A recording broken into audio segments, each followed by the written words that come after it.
Welcome to the Language of Art History. In this lecture, I'll be considering the art and architecture of the Renaissance. But what was the Renaissance? Well, it was a rebirth of interest in the art, literature, and values of classical antiquity, and it happened from the 14th to the 16th centuries, wedged roughly between the medieval and early modern periods. It involved a reassertion of artistic and architectural prototypes, formulae, that had been developed in Greek and Roman antiquity. Art also took inspiration from mythological, philosophical, and scientific literature, while an increasingly urbanizing Europe took heed of antique notions of man as a political animal, of civic pride, stressing the agency of the individual to shape their own destiny and that of their community. Giorgio Vasari was the first to use the term rinascita, or Renaissance, in print in his famous text, The Lives of the Artists, a work which sought to position Italian artists, specifically the Florentines, as the avant-garde of their age. However, the biases of Vasari's writing have shaped centuries of bad history. Full disclosure, I'm no fan of Vasari, and this lecture starts by proposing an alternative to the traditional view of where the Renaissance originated, because there's evidence to suggest that it was in France rather than Italy that the story of the Renaissance must begin. If we consider the jam figures from the west facade of Reims Cathedral in France, we become aware of distinct workshop styles. On the left, we see the figure of the angel Gabriel of the Annunciation, depicted with the courtly grace and decorative associations of contemporary French Gothic. Yet, if we consider the Visitation on the right, the scene of the Virgin Mary encountering her cousin Elizabeth, we can see two crucial figures from the Christian story wearing the heavy drapery of Roman matrons and bearing the monumentality that can only be described as classical. Yet this example is not a one-off.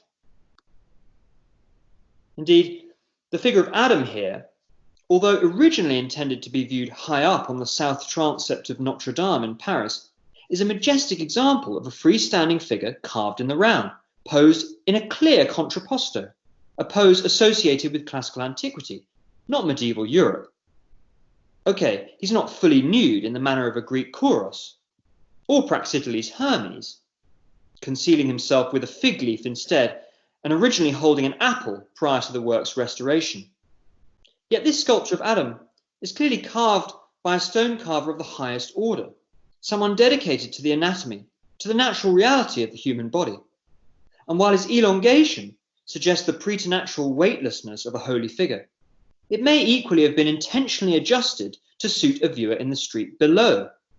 Either way, these are not traditional characteristics associated with 13th century France.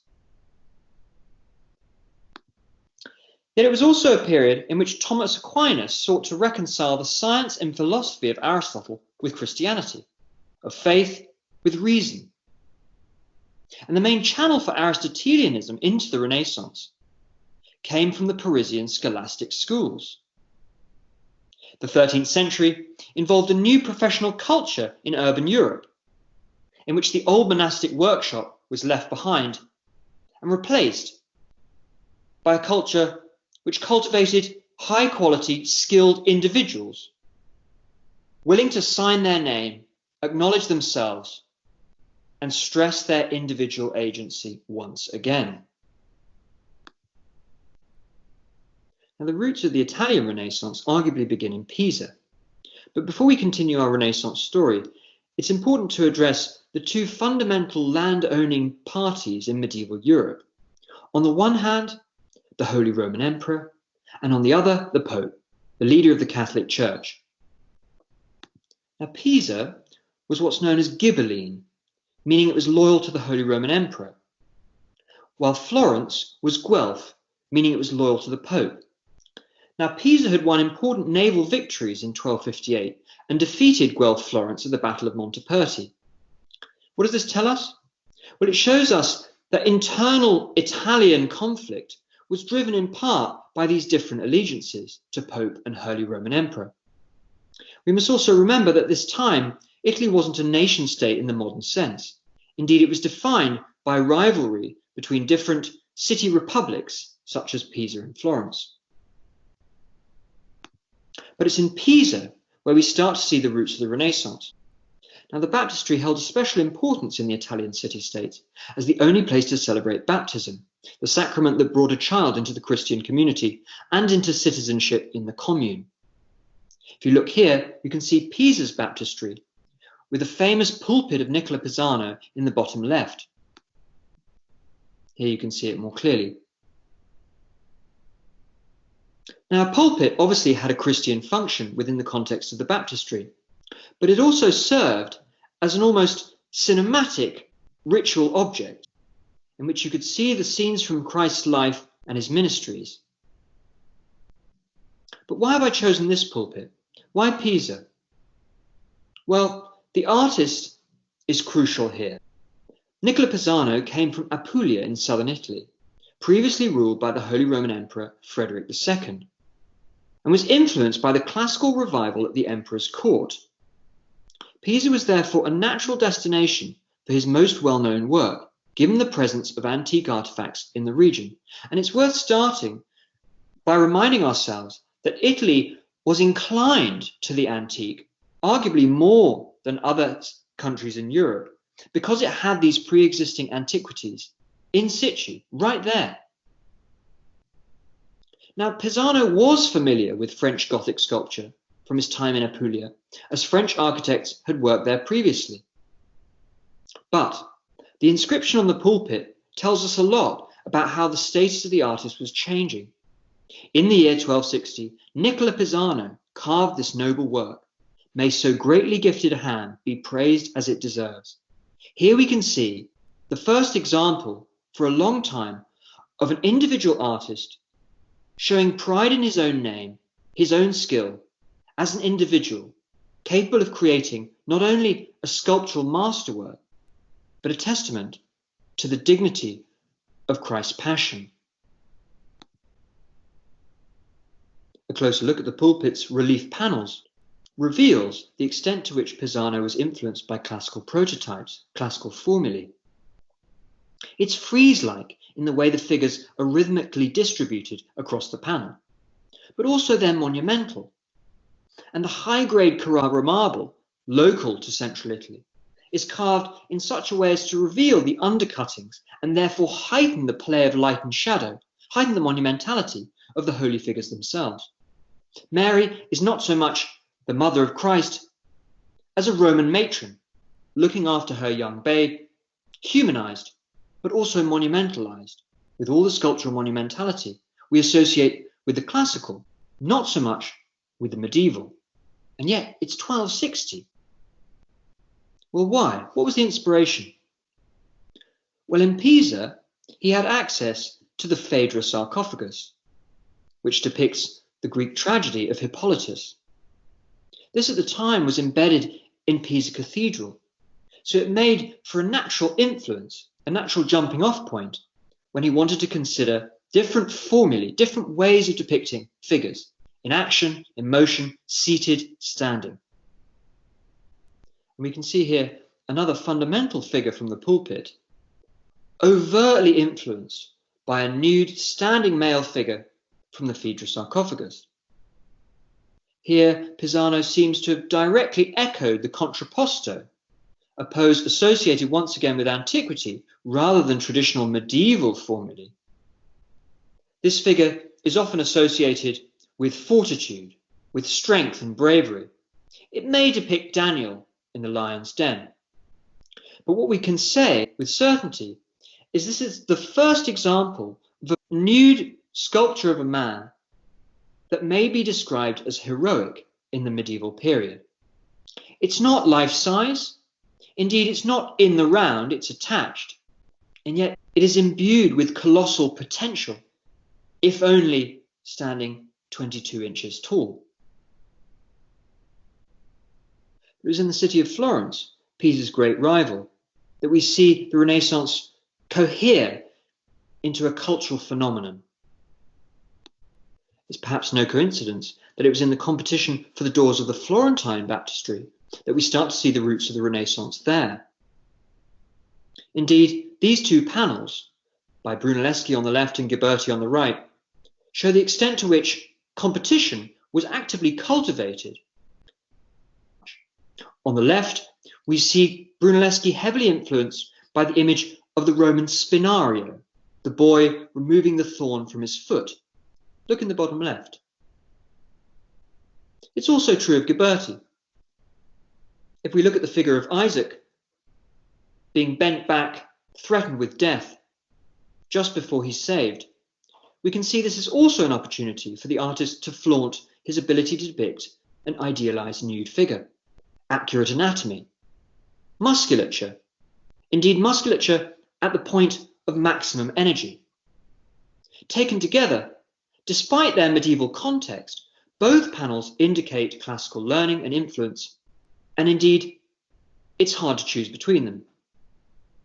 Brunelleschi's is expressive and captures the scene at the very moment when Abraham is stopped in his tracks, while Ghiberti's seems more staged, more posed, maybe more dignified. Now, we can't know the exact reason that Ghiberti was chosen as the winner. What we do know is that his panel was cast virtually in one piece. It was also lighter and therefore more practical as a door panel. The skill of both panels is undeniable. We can see also the importance of pragmatic considerations as well as aesthetic in the production of works of art. What made Florence the real wellspring of the Renaissance?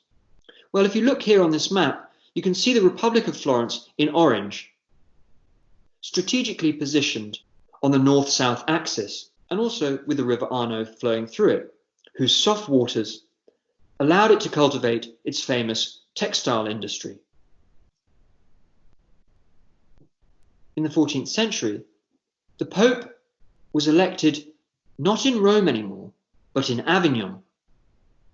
So the papacy, and therefore the cultural centre in Rome, dissipated.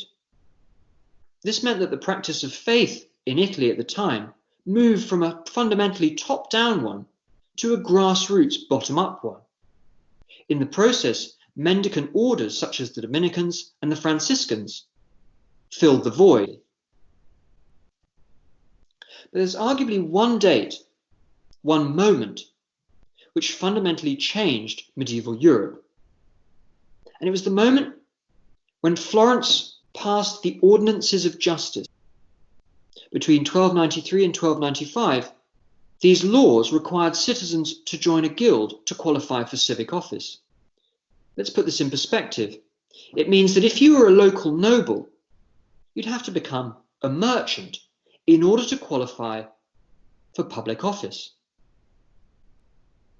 The Ordinances of Justice created a system whereby Florence was run not by an elite upper class, but by a middle class of merchants. And the Republican government, the constitution, comprised 21 guilds who oversaw the management of the public works in the city. And we can see that the way the government was structured was designed to impede top-down rule by a noble power and to cultivate economic progress.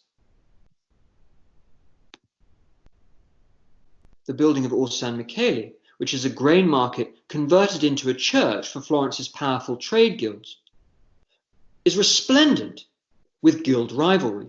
Indeed, each guild was represented on its exterior by a sculpture of their patron saint. This publicized the rivalry both between the guilds, the individual artists, and the styles they represented. On the left, we can see Ghiberti's magnificent John the Baptist cast in one piece, whose hoops of drapery are quintessentially Gothic. Yet Donatello's figure of St. Mark is an avowed embrace of classicism. The contrapposto is self-evident. It's flaunted. The anatomy of the arms is exaggerated. This is a self-possessed man, relaxed, self-aware, and he doesn't necessarily need the sculptural monumentality of Ghiberti's John to represent the pillar of the faith. So we can see here that the Renaissance, the burgeoning classicism in Renaissance Florence, involved an attempt to reconcile classical antique form with Christian meaning. Yet the significance of these two works is that each individual guild therefore associated themselves with a particular style. And whether you're a finisher or a dyer of foreign cloth, or whether you were a linen weaver and a peddler, you felt a sense of civic pride from the caliber and the style of the artist who represented you. Now, Florence's economy was mercantile, based on banking, wool, and other trades, while at the same time the florin, which was the euro of its day, dominated European trade. The wealth led to population growth, and an urban middle class of professionals pursued education and cultural development in a way like never before. It was almost hardwired within the structure of the city, and wealthy patrons invested in displays of status, partly due to Europe's stagnant agrarian economy, but also to ensure their passage through purgatory to heaven. But in the medieval period, the street had not been a place for self-presentation. Indeed, the idea of a facciata, of a facade, as a site for public display, seems to enter the Italian language only in the 14th century. Upon the construction of monumental public buildings like the Palazzo Vecchio, which addressed the local population. Like the Palazzo Vecchio, this palace, the Bargello, has a similar three-tiered elevation. And such communal palaces adopted a clear structure with well-defined stories and rusticated masonry along the lines of antique prototypes like the Forum of Augustus in Rome. Florence was trying to reimagine itself as the equivalent of a new Rome. And the clarity and simplicity of this elevation, of this structure, implied regularity and order within the city itself. Bell towers came to symbolize communal power where there had once been a hallmark of the nobility. Perhaps inevitably, in this new egalitarian climate, new forms of power broker would emerge. And private individuals did make money like never before. And the elite in Florence was centered on the banking guild, the money changers. In the 15th century, the Medici family came to the fore. And we can see here how the Palazzo Medici is conspicuously similar to the fundamental public buildings of Florence. And the man who commissioned this building, Cosimo de' Medici, famously said, "Envy is a weed best not watered." And in his structure, Michelangelo noticeably conceals the most opulent areas and leaves them for the interior. But any guest to the Palazzo Medici would have been in no doubt as to the conspicuous intellectual climate that shaped the order and harmony, the classicism of its structure. But how did the new elite of Florentine bankers justify such large-scale spending? Well, Aristotle's theory of magnificence, of magnificentia, was one way. For Aristotle, it was okay to spend big as long as it was appropriate to the occasion. Now, for Plato, this had relied on sound moral temperament, while for the architect-engineer, the Roman Vitruvius, magnificence in building depended on its cost. Indeed, the materials should always be the best quality and the most beautiful. In the Renaissance, the theory of magnificence became a self-serving dogma that allowed wealthy private individuals to justify conspicuous expenditure on architecture in the name of civic improvement. But I want to pause for a moment to say a little bit more about the Medici, because to some extent, the history of Florence is defined by the history of the family itself, whose founder, Giovanni de' Bicci, commissioned Brunelleschi's famous Old Sacristy to be his mausoleum.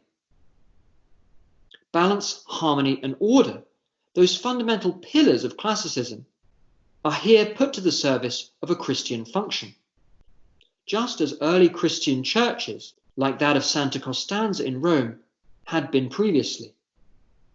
So Giovanni de' Bici, the founder of the dynasty, who achieved the status of papal banker and hence extended the Medici's influence beyond the walls of the city, also utilized the conspicuous display of intellect and erudition that was embodied in such pure forms of perfect circles associated with Platonism in order to indicate that with wealth must come an appreciation for higher concerns. But the Medici were not wedded to classicism for its own sake, as much is evident from Benozzo Gozzoli's Procession of the Magi, which is in the private chapel in the Medici Palace. And it made sense for the Medici to associate themselves with the Magi. Here, Gozzoli has included a portrait of Cosimo il Vecchio, on whom Florence had depended after his return from exile in 1433. Florence needed a strong Medici bank. And this painting includes not only Cosimo, but also his son Piero, unfortunately named the Gouty one. Piero's son, Lorenzo the Magnificent, was also not wedded to classicism for its own sake, and his house artist, his court painter Botticelli, also depicted this famous birth of Venus. Now, this painting was not necessarily commissioned by Lorenzo himself, though it's associated with the circle of the Medici.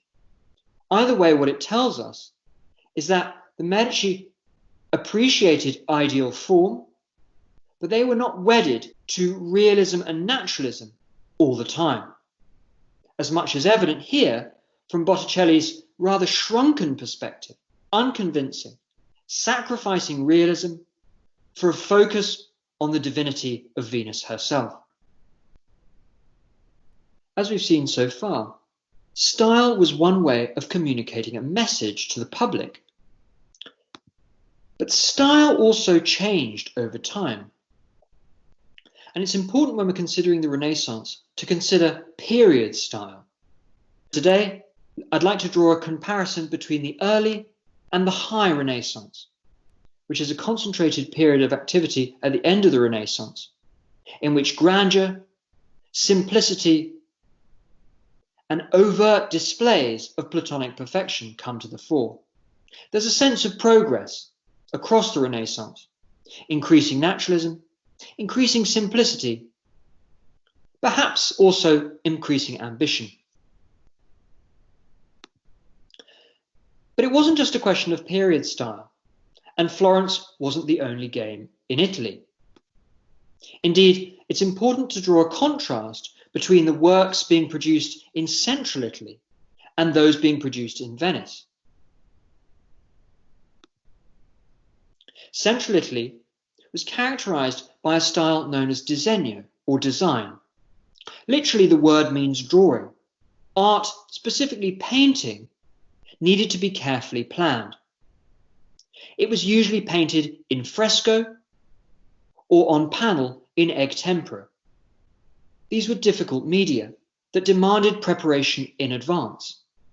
By contrast, Venice, which was a maritime city-state rather set apart from the rest of the Italian peninsula, but also politically separate, with its own navy, cultivated a different approach to painting, one that flourished in the High Renaissance, and which depended on canvas rather than panel and fresco as the medium that defined the city itself. Colorito is the style associated with a more improvised approach to painting. Titian's painting of Danae, you'll notice, is painted after the end of the High Renaissance in our timeline. And it's often felt that the Renaissance lingered longer in Venice, which was to some extent insulated from mainland struggles of the 16th century. The presence of pentimenti, or alterations, in many Venetian paintings reflects the improvised nature of composing a painting on canvas, which didn't need to be so painstaking and planned in advance as a fresco or panel painting.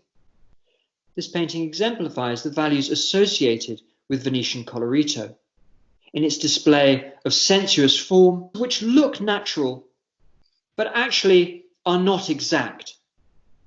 Science, an empirical approach to anatomy, is put to one side and sacrificed for the sake of an overall effect. Space is flattened, and there's a focus here on the frontal plane, on Cupid and Danae herself, being showered in gold.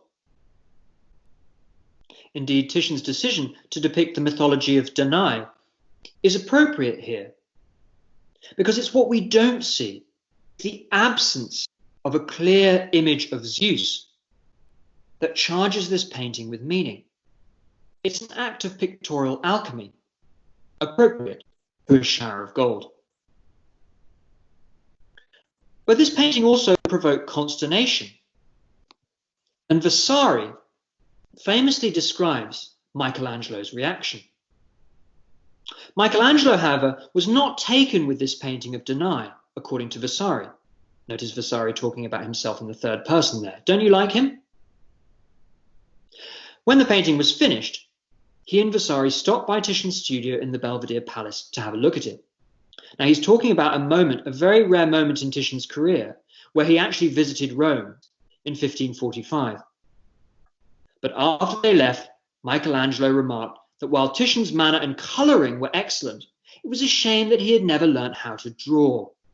For if this artist had been aided by art and knowledge of design, as he is by nature, he would have produced works which none could surpass. So this act of historical gossiping by Vasari is nonetheless revealing in that it distinguishes the priorities of Central Italian disegno, careful planning and drawing, from the preoccupations of Venice.